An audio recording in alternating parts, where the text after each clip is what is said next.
Beach ഹോസ്പിറ്റലിൽ നിന്ന് കേട്ടപ്പോൾ ചാടി വണ്ടി കയറിയതിൻ്റെ വീഡിയോൻ്റെ ഭാഗം 2ആണ് കേട്ടോ ഇത്. ഉമ്മ അവിടെ കാണിക്കാനിരിക്കുന്ന നേരം കൊണ്ട് ഞങ്ങളൊന്ന് ബീച്ചിൽ കറങ്ങിയേ. കുറേ പ്രാവുകൾ ഉണ്ടായിട്ട് അവിടെ. അതൊക്കെ കണ്ട് കുറച്ച് നേരം അതിൽ നടന്നേ. നല്ല വെയിലായിരുന്നു കേട്ടോ. പിന്നെ ഒക്കെ ഐസ്ക്രീം ആണെന്ന് പറഞ്ഞപ്പോൾ നല്ല കളർഫുൾ ആയിട്ടുള്ള ഒരു ഐസ്ക്രീം തന്നെ ആയിട്ട് വാങ്ങിക്കൊടുത്തേ. പിന്നെ 2:30 സമയമായപ്പോൾ നല്ല മഴ ആയിട്ട് പെയ്തിട്ടോ. ഇതൊരു വെള്ളിയാഴ്ച ദിവസമാണ്. അപ്പോൾ ഉച്ചക്ക് ബാങ്ക് കൊടുത്തപ്പോൾ കാക്ക പള്ളിയിൽ പോയി. അപ്പോൾ ഞങ്ങൾ വണ്ടി കയറിയിരുന്ന് മഴയെ ആസ്വദിച്ചിങ്ങനെ ഇരുന്നു കേട്ടോ. പള്ളിയൊക്കെ കഴിഞ്ഞ് വന്നപ്പോൾ കുറേ സമയം ബാക്കിയുണ്ട് കേട്ടോ. പിന്നെ അതാ ബീച്ചിൻ്റെ അത്തല മുതൽ ഇത്തല വരെ ഞങ്ങൾ പോയിട്ടോ. ഇതുവരെ അങ്ങോട്ടൊന്നും പോയിട്ടില്ല.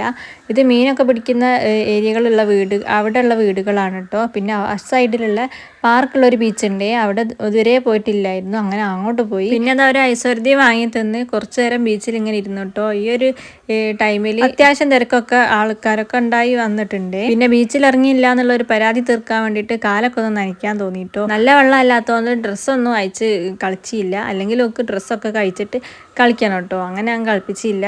അധികം വൃത്തി തോന്നിയില്ല. അതുകൊണ്ട് കാലൊക്കെ ഒന്ന് നനച്ച് ഞങ്ങൾ പിന്നെ അങ്ങ് പോന്നു കേട്ടോ. അങ്ങോട്ട് പോകുമ്പോൾ ഒരു പാലം കണ്ടപ്പോൾ തിരിച്ചു വരുമ്പോൾ കയറാമെന്നും പറഞ്ഞ് നിന്നതാണ്. അങ്ങനെ ആ പാലത്തുമ്മലും കയറി. ഇതിൻ്റെ ഇടയ്ക്ക് ഫുഡടിയൊക്കെ കഴിഞ്ഞിട്ടുണ്ടായിനെ. പിന്നെ ഞങ്ങൾ നേരെ തിരിച്ച് വീട്ടിൽ പോയേ. അപ്പോൾ വീഡിയോ അത്രയേ ഉള്ളേ. ബായ്.